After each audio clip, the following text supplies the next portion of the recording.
few weeks back, I made a video called Halo vs. Arcane, a lesson in translation, where I discussed the shortcomings of the bad video game show, Halo, compared to the excellent video game show, Arcane. However, upon writing that script, I noticed I had a lot of things to say about Halo's narrative that took away from the main thesis of the video. Bear in mind, while watching Halo and Arcane, I took over 16 pages worth of notes, yet covered a fraction of what I noticed in that video. So today, I just wanted to go over some final thoughts on the Halo show simply from a narrative perspective. Nothing against the actors, it was actually one of the few things I absolutely loved about the show. I felt like everyone in the show was excellently cast, and the actors did their best with what they were given. This is a video purely about the story and the actions of the characters.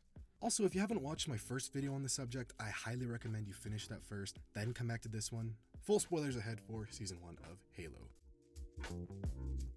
To start off, I'm going to briefly summarize the plot of Halo just to give everyone a refresher because, let's be honest, you already forgot what happened.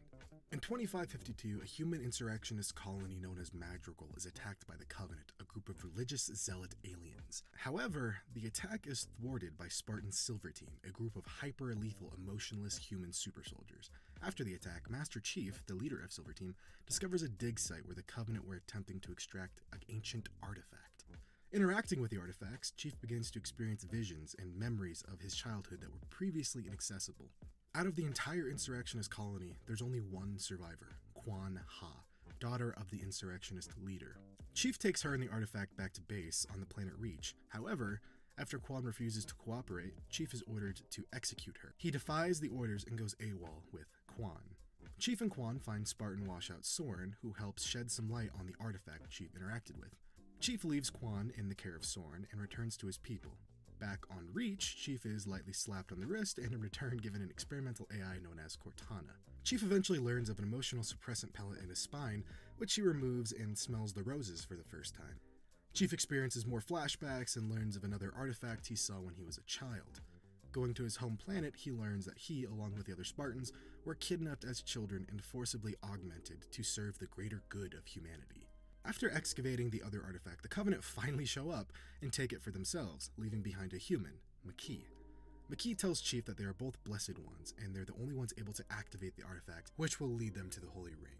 Getting a little too close to Makee and too emotional for his base programming, the other Spartans are sent to apprehend him. However, it turns out Makee was playing everyone and steals the artifact, returning it to the Covenant. Chief and Silver Team track her down and stop her from finding a map to the ring. Because if you find the ring, you win the war. But killing the leaders of the enemy faction that are chilling right above you, totally unguarded, doesn't do that. You just gotta get the ring. You gotta find the ring. Yeah. Then Chief gets controlled by Cortana and becomes an emotionless robot again. You know, the whole thing the show was trying to prove he wasn't for 9 episodes. Oh yeah, and I forgot about Quan. She went home and played in the sand for a bit, had a drug trip, got beat up by Chief, then fought a thin man from XCOM, got an assault rifle, and I guess now leads Madrigal? Don't worry, nothing important to the story happened. I just want to start with some positives because yes, there were some positives about this show. Episode 1 as a whole was probably the strongest episode out of the entire series. Chevy Tahoe's aside, the opening did a great job at setting up the character and narrative, and the action sequence was pretty great too. All the Spartans have their distinct fighting styles and each feel unique. Their design was also fantastic.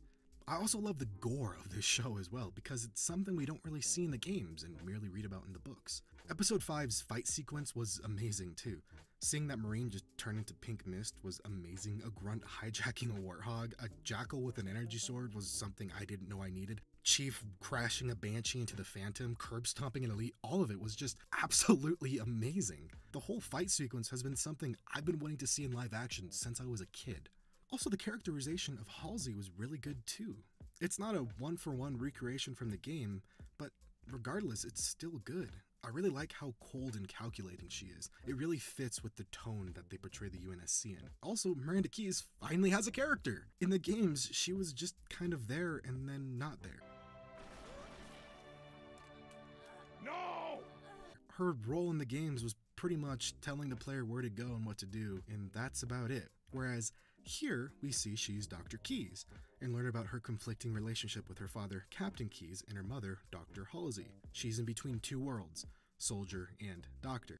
Oh, and hey, look at that. There's another aspect of duality. Go watch my other video if you want to hear more on that. While speaking about characters, Silver Team was really great too. I really liked Kai. I know some people were put off by the bubbly personality, but I actually kind of liked it.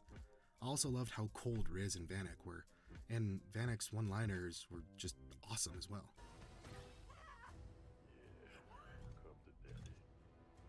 Narrative-wise, I thought the concept of AI-controlled Spartans was actually a really cool idea. It opens up the floodgates for more of the man versus machine debate.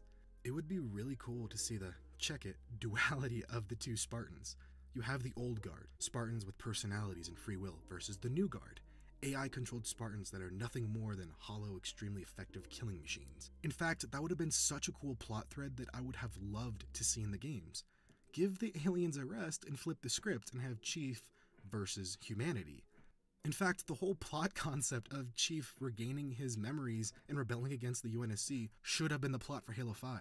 Locke and Fireteam Osiris should have been those AI-controlled Spartans, and Quan should have been there helping Chief figure out who he is. It would have been small stakes, which, by the way, is what Halo should embrace now. Constantly raising the stakes isn't always better. Looking at you, the Endless. Worse than the flood my ass. Regardless, it would have been a really interesting direction to take the story nonetheless. Anyways, back to the show. I really did like the opening concept, but it was the execution that bothers me. Oh, and the fact that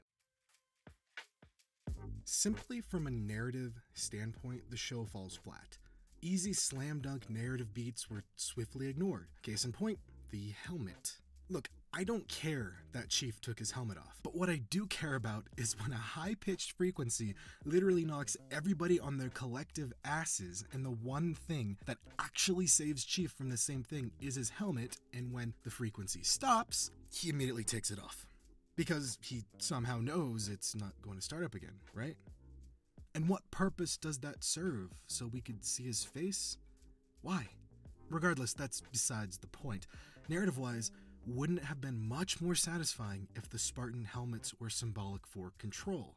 Meaning that once a Spartan breaks their programming, they remove their helmet, and that represents them finally being free, finally being human again, man versus machine. But no, throughout the entire show, Spartans just take their helmets off willy-nilly, and what really could have been a beautiful plot thread is simply brushed aside, because you clearly can't have a show where the character never shows their face, right? Because that never works. Or what about Quan? Her character doesn't really have a purpose. She's with Chief for 2 episodes, then they're never seen together again. Yet we stay with Quan and finish her story without giving us a reason to actually care about her. If Chief and Quan stayed together for the whole series, she could have been Chief's anchor to humanity. That would have given Quan purpose and once again play on the concept of duality. It really should have been Chief and Quan together for the entire series, with Silver Team hunting them down as the two try to figure out Chief's past and why the artifact is important. All the while, the Covenant is lurking in the background, waiting for their opportunity to strike and steal the artifact for themselves. Instead, Quan is left with Soren, who is a rebel like her. The two don't have any room to grow from one another because they already have the same ideals, and that leaves us with one-note characters and a boring storyline that feels detached from the overarching plot. But it wasn't just missed narrative beats. There were points in the show that were genuinely dumb. The weird relationship that popped up between Chief and McKee that felt so out of place and literally went nowhere and will go nowhere because she died. So why have it in the first place other than to have a sex scene? Or what about that weird creepy moment with Halsey's assistant? Because, yeah, I don't know, I don't understand. Or what about the fact that humanity needs to find the ring and win the war, even though they don't know what the ring does?